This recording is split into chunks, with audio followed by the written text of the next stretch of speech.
All right, good morning. I'm with Gwen Preston of West Red Lake Gold, and we're joking about my Hercules Metals hat, which I like to wear. West Red Lake is out with some really big news, much anticipated news this morning on the bulk sample results. Good morning, Gwen. How are you? Good morning. I'm very well, and I'll have to make sure I send you a West Red Lake hat that hopefully you'll like the feel on your head as much as you like that one. Yes. Yes, if you do, I'm open to trying new hats on. So let's delve into this. So I got to admit, I read this for the first time about 40 minutes ago. So I'm still pretty fresh here. Yep. But I understand the point of this exercise, and it's a big exercise to move 15,000 tons of ore to the mill and process it and everything, is to basically hit the targets that the company set out to hit. So I see the highlights. The bulk sample carried an average grade of 5.72 grams per ton versus a predicted grade of 5.68 grams per ton across all 6 stopes across the 3 target areas. So that's extremely positive. Gold recovery, I looked at what was in the previous study, about 95%, a little more than 95%. This gold recovery was 95%, so that's positive. So I see you're hitting your targets up front. Then I look down at the breakdown and I see 2 of the 3 zones were very good, above 95% on tonnage, above 90% overall on gold. In fact, at Austin, you got over 100%. So that was even better than expected, which one doesn't often expect in mining. And then the, McVeigh Zone. So I see that one's a little low. I mean, I understand how this works. You're drilling 7 meters away across a face of rock.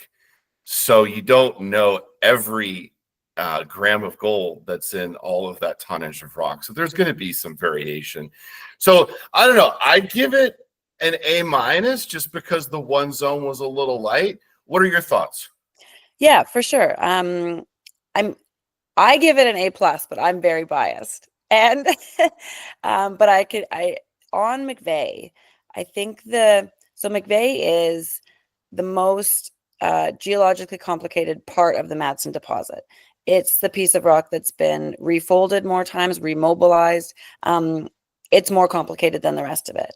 And you might recall that Pure Gold, when they made the decision to not continue with the new East portal and move and actually just mine out of the old West portal, which was a decision we understand primarily driven by not wanting to spend the money to complete the East portal. That meant that they started at McVeigh, and that may have redoubled the challenge for them because McVeigh is the hardest part of the deposit. It's just very nuggety. And so I wish that McVeigh had reconciled 7% over. It reconciled 7% under, but for us, that's within a completely reasonable range for an area that's as complicated as McVeigh. And you're always walking a balance here, right? You're doing enough drilling to make sure that your model has you mining the right rocks. You could do more drilling in McVeigh, 5-meter centers, to refine that even more and perhaps increase this so that it's more reliably right on 100%. But then you're spending more time and money drilling. If you're in the, if you get a result that's somewhere between, like these ones are, I don't know, 93% and 107%, you're generally in the right rocks. And the thing about Red Lake, the reason that you need to do 7-meter centers is that it's a nuggety gold system. And so you need to do enough drilling to make sure you're in the rocks so that you get the nuggets when they're there, so to speak, and you get the halo mineralization, and you're generally, you're taking the right rocks. And that can benefit you in some places, and it can come out on a slight negative in other places, like it did at McVeigh. So we were, if there was going to be one zone that didn't come in perfectly on the mark, we expected it to be McVeigh, and that's exactly what happened, because that's just what the rocks are, a little bit more complicated. And we always at Madsen are going to walk that balance between how much definition drilling do you do? Are you mining this thing with definition drill holes? I mean, 7-meter centers is a lot, but it's what you need to make sure you're in the zone. So we're pretty comfortable with McVeigh having come out the way it does, we do expect that grade variability to work in our favor sometimes and work the way that it did here at other times. And of course, we're really happy that the two much larger zones, Austin and South Austin, resource-wise, are multiples of McVeigh. McVeigh is a really small zone.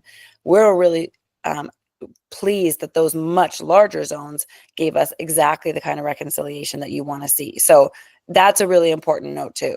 Austin, South Austin, way bigger zones in terms of how much time we're going to spend mining them. So arguably more important. Yeah, that's a good point. So looking in the news, release this morning, there is that diagram that shows the mine essentially in the different zones of the mine. And the Austin zone in purple is by far the largest zone. And so that's the one that gave the best, results, both in terms of better than anticipated gold grades, and more gold ounces in total. So yeah, so that is very positive. Thank you for that context. That is important context. And just, I'm curious because I've never been a mining engineer or, like operated a mine.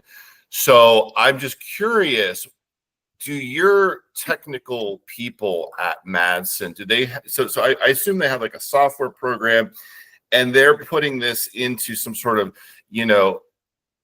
statistical calculation that there could be some variance in the gold from 15,000 tons. How does this fall into the model? Like this, this outcome that you forecast 2,771 ounces, you got 2,664. Is this a very small variance? Is this a little bit larger variance? I'm just kind of, interested in how this falls into your model. Yeah, for sure. It's a good question. I mean, it's a very small variance in the model. And the other, because there's the model, which certainly is guiding where you mine. And then there's, of course, the realities of mining, which is that you have to make sure that you you have to try to break exactly on the lines that the engineers have drawn for you to break on. So that's the other factor that impacts what the actuals are versus the planned, right? So those are two, you're testing both the accuracy of your model and your ability to mine to that model. You're testing both of those things. And so so having some variability is absolutely normal. I would say that getting reconciliation this close would be really hard for almost any mine. And so that's why we're really proud of it, because we manage both of those factors very closely. And I would say, like, our technical team really celebrated this result. That this wasn't a result that in any way made us go back and change anything about how we're modeling, how we're approaching designing stopes, how we're approaching mining them. It reinforced our workflow. So that's probably the right answer for you. These results completely just reinforced our workflow. They didn't do any changes for us. So yeah, so it was a really, really satisfying result. I know some investors are going to just look at the PFS and they're going to look at the average grade in the PFS, and then they're going to look at this average grade and they're going to say, what happened? So can you explain that? Absolutely. So this is a conversation that I am going to have, I'm sure, increasingly over the coming months. And we're going to dive into it, specifically soon, because it's an important conversation. And that conversation, we tried to capture it in this news release. If anybody has the news release there, you can read down. There's a quote from Shane that comes after the reconciliation results that starts this conversation. And the conversation is that the pre-feasibility study was a really conservative look at how to mine Madsen. And it was very conservative because it used a very low gold price as its economic viability hurdle. And so what that means is, you have this resource, and then you put sort of an average, before lots of other factors, mining cost on each of those tons based on the kind of deposit that it is. And then you use a gold price to decide, okay, would those tons at least make money at this gold price based on that initial stab at what it would cost to mine them. And the gold price that they used for that economic viability test was $1,680 per ounce. And so that low gold price, call it a high hurdle for those tons, meant that only the highest grade resource tons came into consideration for the mine plan.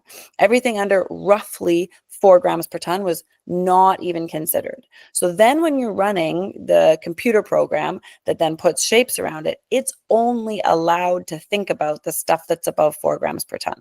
And that's fine. So then we ended up with a mine plan that is the PFS, and that mine plan makes money and works, and that was that.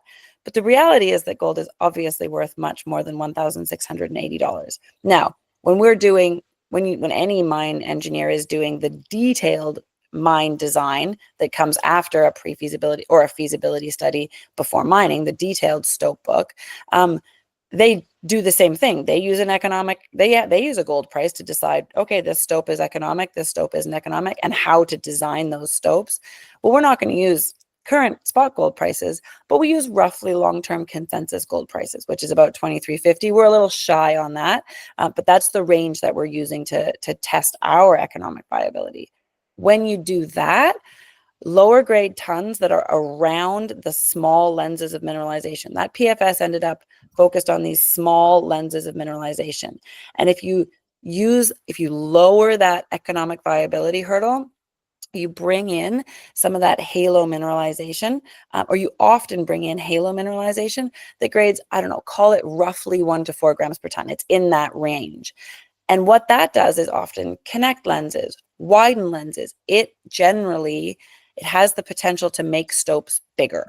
And so the reason that you do that is because you make more money doing it. That's what the calculation is based on. It's not based on us trying to get a particular number of ounces out the door. It's based on us wanting to make more money. And it's all about the fact that once you've already spent the money to get to that lens, to get to that mining area, the hurdle for for the grade requirement for the tons in that area has dropped a bunch because you're already there. And then larger stopes, you can use long hole stoping instead of cut and fill. Long hole is half the mining cost of cut and fill. So once you pull in some of those halo tons when the economic calculator tells you to, then your stopes get bigger, your mining costs get smaller, and you can produce more ounces, and your grade is going to come down to some extent. Instead of just the 7.8 gram per ton average, or that's the average for the first few years of mining in the PFS, it's going to be a bit lower, but the reason to do it is to make more money. So that's a really important conversation, because it means that Madsen isn't, call it the sort of small lens mine that the PFS lays out. It's a meatier mine. That's really the difference. And we're really excited about that difference.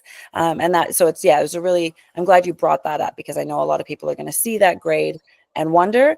That grade is by choice. It's not a mistake. That grade is absolutely by choice. Yeah, I mean, that was a great explanation. And just think about it logically, a higher gold price is much better for a gold mine. It makes it more profitable, and then you can mine more of the ore instead of leaving some of it as waste. I mean, it's kind of mind-blowing to think, like, okay, so 3 gram per ton rock was considered waste previously. At a And 3 gram per ton rock that's right beside 5 gram per ton rock. That's right adjacent. That's what the PFS process did. Precisely that. Yeah. Yeah. So I think people really need to understand that there's a lot more to mining profitability than just the number of tons you put through the mill and the average grade of that. There's a lot that goes into it, and the amount of waste a mine generates is a huge part of the calculation. So if you're able to actually process more of the ore in the ore body, it's better. It's better overall. And it's a little complicated. This is something where you could put up diagrams and process sheets and all kinds of models. But basically, this mine will generate more money over time, be more profitable at a higher gold price, processing more 2.5, 3 gram, 3.5 gram per ton ore. So that makes perfect sense to me. So, we saw the pictures of Shane on Twitter with what looked like gold bars. Looks like 500-ounce bars. And it says in here you actually produce 2,500 ounces of gold. So I was just doing some math here on my phone, and that's 11.5 million Canadian dollars. So I'm interested, where did that gold go? How much did you get paid for it? I mean, we sold that gold. Absolutely, we sold that gold. I mean, it's beautiful. We touched it. We were excited about it. We passed it around, and then we sold it. Yeah. And so, yeah, so the gold has been sold. I expect to put out a news release shortly that just answers this exact question in terms of how much revenue we brought in from the gold, because I think people are, like you, interested in that. But yeah, you can run a rough calculation. We did all of this production in the last 6 weeks, starting in the middle of March was when we poured the first of it. So the gold price has done lovely things in that time. So we were certainly able to sell this gold at nice prices. And that is, the hardest time capital wise for a mine is when you're ramping up, when you're right near production, because that's when you're operating a mine, but you're not yet consistently producing the product from that mine, right? That's, you have all the costs and you don't quite have the revenue yet. We're right on the cusp, right? Consistent revenue is like right around the corner. We're just not quite there yet. So having revenue from the bulk sample is a fantastic, help in that moment. And so, yeah, we sold it, and it's off. It's out in the wide world of gold, contributing to gold bars and gold Maple bracelets. Leafs. Maple Leafs, Maybe they're exactly. making some coins. Yeah, my favorite gold coin. So I guess the next and probably final question for this conversation, this busy day for you, is what's next for West Red Lake Gold? So this is a big milestone. It's something you've been pointing to for 6, 7, 8 months. Investors have been anticipating positive result here this morning. And I assume that's going to be a green light for what's next. So what's next? Yeah, for sure. So, I mean, we've been pushing to this as the first step in everything, right? So the bulk sample, a lot of times when you have, when you're starting with a greenfields mine, you do a bulk sample and maybe then there's a long pause before production because you sort of did the bulk sample and then you still have to do a bunch of other stuff to get ready to go. That's not the case with us. The bulk sample was truly the first roughly 15,000 tons of mining, and we continue to mine right now. We didn't ever stop mining after the bulk sample. The mining instead shifted to creating stockpile, because you always want to make sure that every mine, every underground mine, every mine, but in particular underground mines, has a month's worth of stockpile on surface, the just in case stockpile in case something happens, and you need to shift to pulling ore from there. So that's what we're doing right now. We're working on building up that stockpile, and then we expect that now that we can deliver these bulk sample results to the board, and our team's plan is to turn this mine on to, into ramp up, consistent operations, not turn the mill off again very soon. We've always said that we want to have this mill producing consistent gold by the middle of 2025. And that means that it has to happen in the next 8 weeks. And our team expects it to be a shorter timeline than that. So we're going to start producing gold consistently right around the corner. We're going to deliver these results to the board, and then they're gonna we expect give us the green light to go ahead and start ramping this mine up to full operations. And full operations at the mill is 800 tons per day. Is that correct? Yeah, so we expect to start a little lower than that, as you would expect, maybe around the 600 ton per day mark. That's our goal to get going, and then we just ramp up in the second half of the year. And our goal is 800 tons per day. Now, it's important for everyone to know that our mill ran previously, is built to run and ran for the prior operator to 1,100 tons per day easily. Our first goal is 800 tons per day, because first things first, we need to make sure that we can consistently get 800 tons per day out of the mine, right?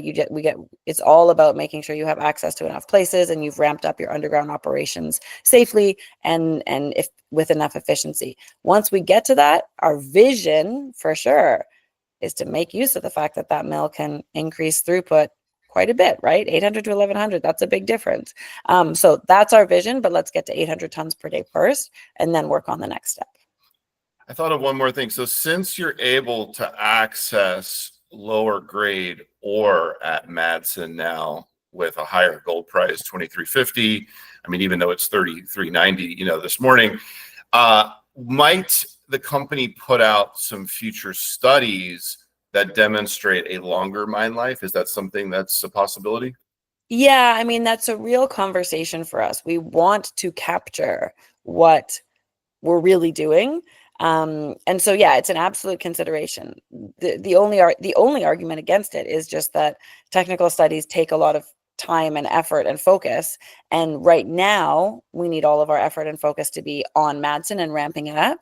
And it would maybe be slightly premature to do it right now. Let's get in there and let's do it for a while, and then we can feed the real-time information and more of it. Yeah, it's a real consideration. We would love to be able to demonstrate really what it is that we plan to do. So yeah, it's a consideration. It's not going to happen immediately, but it's certainly, we're aware that it would be a nice thing to do. Fantastic.